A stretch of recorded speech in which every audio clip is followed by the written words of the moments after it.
Hello guys, welcome back to my channel. तो आज हम पढ़ने वाले हैं SKMU UG सेमेस्टर 3 सेशन है 24-28 मेजर 5 हिंदी का मोस्ट इंपॉर्टेंट क्वेश्चन आंसर। तो ये है सेट 1।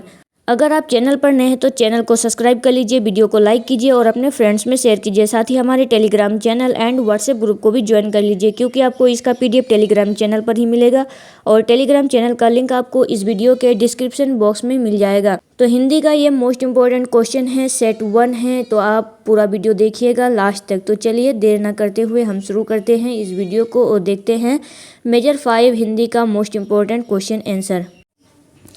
आज हम देखेंगे SKMU सेमेस्टर 3 24-28 के स्टूडेंट के लिए मेजर 5 हिंदी का सेट 1। तो पहले हम देखेंगे very short answer type question, जो कि है 1 मार्क्स का। क्वेश्चन नंबर 1 है, स्कंद गुप्त के रचनाकार कौन है? स्कंद गुप्त के रचनाकार जयशंकर प्रसाद है। यह हिंदी साहित्य का प्रसिद्ध ऐतिहासिक नाटक है। स्कंद गुप्त के रचनाकार कौन है? जयशंकर प्रसाद। क्वेश्चन नंबर 2 है, भारत दुर्दशा के लेखक कौन है? भारत दुर्दशा के लेखक भारत तेंदु हरिश्चंद्र है। यह राष्ट्रीय चेतना और सामाजिक राजनीतिक व्यंग पर आधारित प्रसिद्ध नाटक है। भारत दुर्दशा के लेखक कौन है? भारत तेंदु हरिश्चंद्र, और यह राष्ट्रीय चेतना और सामाजिक राजनीतिक व्यंग पर आधारित प्रसिद्ध नाटक है।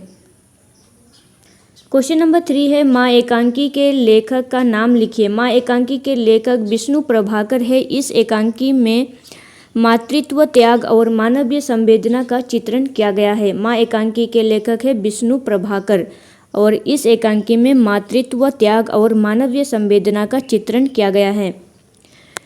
क्वेश्चन नंबर 4 है, गेहूं और गुलाब निबंध के लेखक कौन है? गेहूं और गुलाब के लेखक रामवृक्ष बेनीपुरी है। इस निबंध में जीवन में भौतिकता और सौंदर्य के संतुलन पर बल दिया गया है। गेहूं और गुलाब के लेखक कौन है? रामवृक्ष बेनीपुरी, और इस निबंध में जीवन में भौतिकता और सौंदर्य के संतुलन पर बल दिया गया है। क्वेश्चन नंबर 5 है, संस्कृति और सौंदर्य के लेखक का नाम लिखिए। संस्कृति और सौंदर्य के लेखक का नाम। संस्कृति और सौंदर्य निबंध के लेखक नामवर सिंह हैं। इस निबंध में संस्कृति और सौंदर्य के परस्पर संबंध का विवेचन किया गया है, मतलब विवेचना किया गया है। संस्कृति और सौंदर्य निबंध के लेखक कौन है? रामवर सिंह। अब हम देखेंगे शॉर्ट आंसर टाइप क्वेश्चन, जो कि है 5 मार्क्स का। क्वेश्चन नंबर 1 है, स्ट्राइक एकांकी का उद्देश्य क्या है? स्ट्राइक मतलब हड़ताल।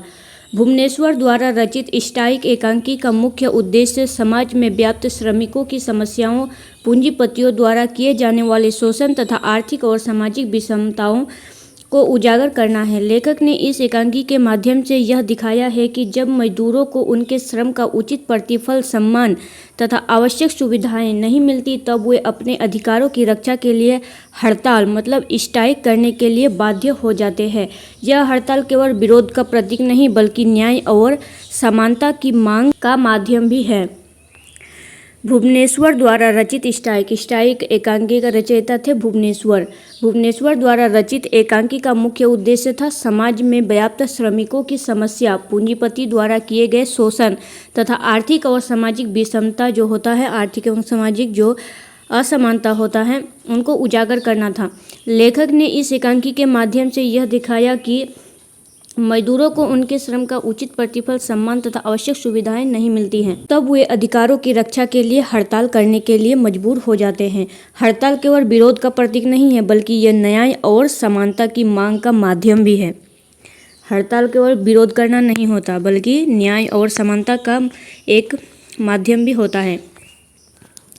इस एकांकी में श्रमिकों और मालिकों के बीच उत्पन्न संघर्ष को यथार्थ रूप से प्रस्तुत किया गया। लेखक का मानना है कि किसी भी उद्योग, संस्था या समाज की प्रगति में श्रमिकों की भूमिका अत्यंत महत्वपूर्ण होती है। इसीलिए उनके साथ सम्मानजनक व्यवहार, उचित वेतन और सुरक्षित कार्य परिस्थितियां सुनिश्चित की जानी चाहिए। यदि श्रमिकों का लगातार शोषण किया जाएगा तो इससे असंतोष, संघर्ष और सामाजिक अशांति बढ़ेगी।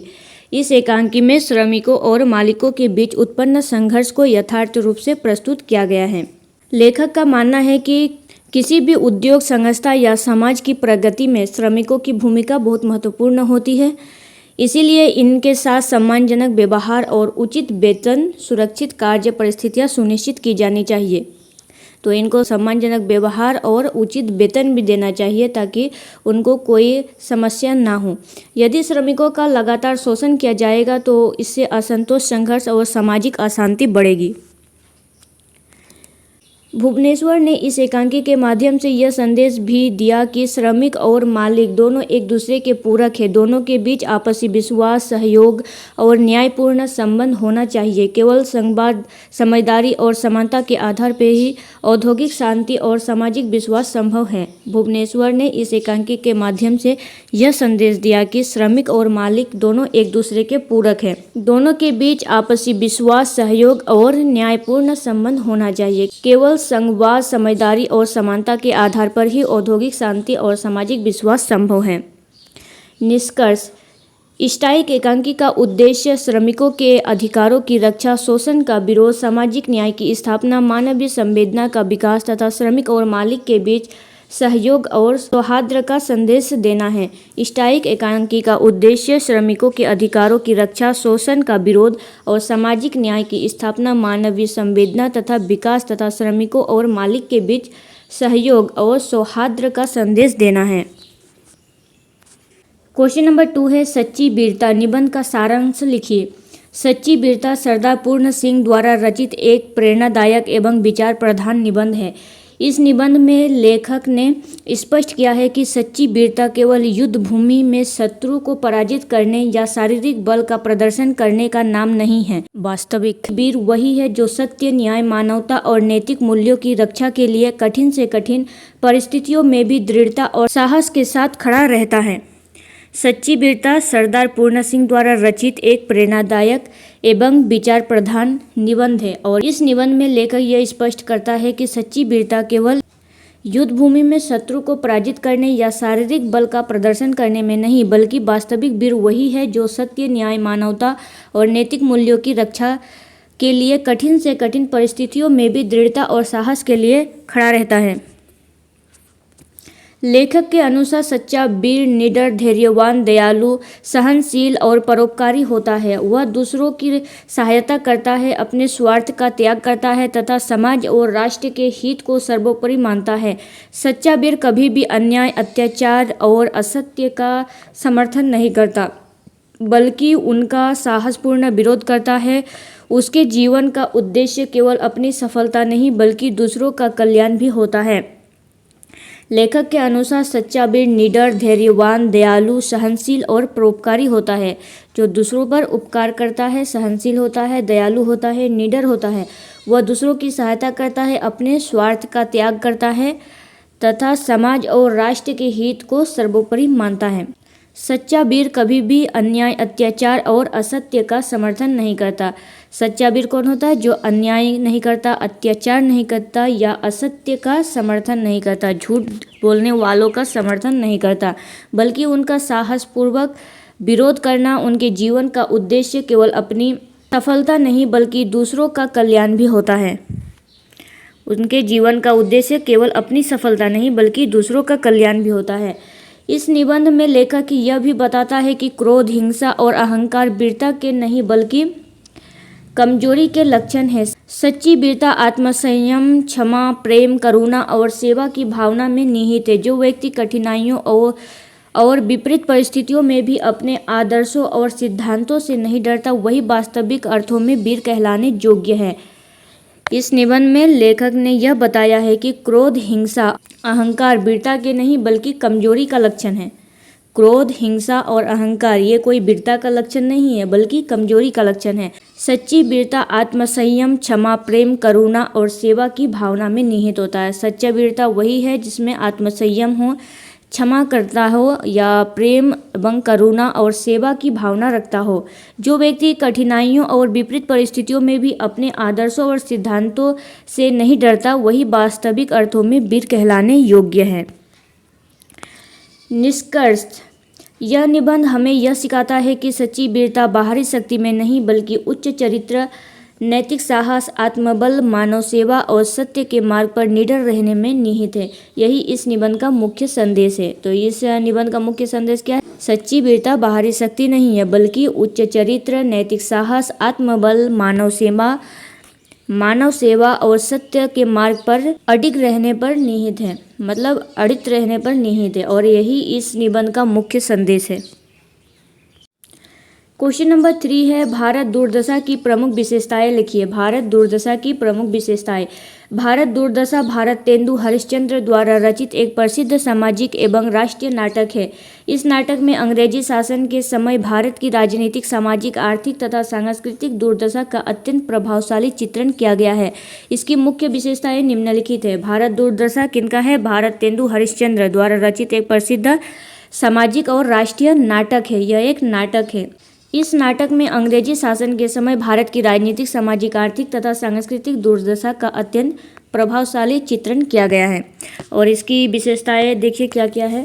पहला है राष्ट्रीय चेतना का विकास। इस नाटक का मुख्य उद्देश्य भारतीयों में देशभक्ति और राष्ट्रीय भावना का जागरण करना है। लेखक ने देशवासियों को अपनी दयनीय स्थिति का बोध कराकर उन्हें जागरूक बनाने का संदेश दिया है। राष्ट्रीय चेतना का विकास। इस नाटक का जो मुख्य उद्देश्य है भारतीयों में देशभक्ति और राष्ट्रीय भावना का जागरण करना। लेखक ने देशवासियों की अपनी जो दयनीय स्थिति था उनका बोध कराकर उन्हें जागरूक बनाने का संदेश दिया। दूसरा है सामाजिक एवं राजनीतिक व्यंग। नाटक में तत्कालीन समाज की कुरीतियों, अंधविश्वासों, आपसी फूट तथा अंग्रेजी शासन की शोषणकारी नीतियों का तीखा व्यंग किया गया है। सामाजिक एवं राजनीतिक व्यंग में क्या क्या है? नाटक में तत्कालीन समाज की कुरीतियों, अंधविश्वासों, आपसी फूट, अंग्रेजी शासन का शोषणकारी नीतियों का तीखा व्यंग किया गया है। तीसरा है यथार्थ चित्रण। लेखक ने भारत की आर्थिक, सामाजिक और राजनीतिक स्थिति का वास्तविक एवं मार्मिक चित्र प्रस्तुत किया है। इससे पाठकों के मन में देश की स्थिति के प्रति संवेदना उत्पन्न होती है। लेखक ने भारत की आर्थिक स्थिति, राजनीतिक स्थिति तथा वास्तविक एवं मार्मिक चित्रण किया है। सामाजिक और आर्थिक एवं राजनीतिक स्थिति का मार्मिक चित्रण किया है और इससे पाठकों के मन में, इसे पढ़ने वाले के मन में देश की स्थिति के प्रति संवेदना उत्पन्न होती है। चौथा है सरल एवं प्रभावशाली भाषा। नाटक की भाषा सरल, सहज, प्रवाहपूर्ण और भावपूर्ण है। इससे व्यंग्य, हास्य और ओजपूर्ण शैली का सुंदर समन्वय मिलता है, जिससे नाटक अधिक प्रभावशाली बन गया है। इस नाटक की जो भाषा है वो बहुत सरल है, सहज है और प्रवाहपूर्ण है और भावपूर्ण भी है। इसमें व्यंग्य, हास्य और ओजपूर्ण शैली का सुंदर समन्वय मिलता है। पांचवा है संदेशात्मकता। यह नाटक केवल भारत की दुर्दशा का चित्रण नहीं करता। बल्कि देशवासियों की एकता, जागरूकता, आत्मसम्मान और राष्ट्रीय उत्थान का संदेश भी देता है।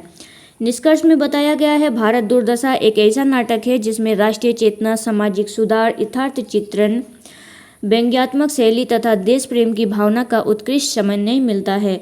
यही इसकी सबसे महत्वपूर्ण विशेषताएं हैं। भारत दुर्दशा एक ऐसा नाटक है जिसमें सिर्फ राष्ट्रीय चेतना, सामाजिक सुधार, यथार्थ चित्रण, व्यंग्यात्मक शैली तथा देश प्रेम की भावना का उत्कृष्ट समन्वय मिलता है। अब हम देखेंगे लॉन्ग आंसर टाइप क्वेश्चन, जो कि है 15 मार्क्स का। क्वेश्चन नंबर 1 है, स्कंदगुप्त की कथा वस्तु, राष्ट्रीय चेतना एवं नाट्य कला का मूल्यांकन कीजिए। स्कंदगुप्त की कथा वस्तु, राष्ट्रीय चेतना एवं नाट्य कला का मूल्यांकन करना है। क्वेश्चन नंबर 2 है, भारत दुर्दशा में राष्ट्रीय भावना एवं सामाजिक राजनीतिक व्यंग का विवेचना कीजिए। भारत दुर्दशा में राष्ट्रीय भावना एवं सामाजिक राजनीतिक व्यंग का विवेचन कीजिए।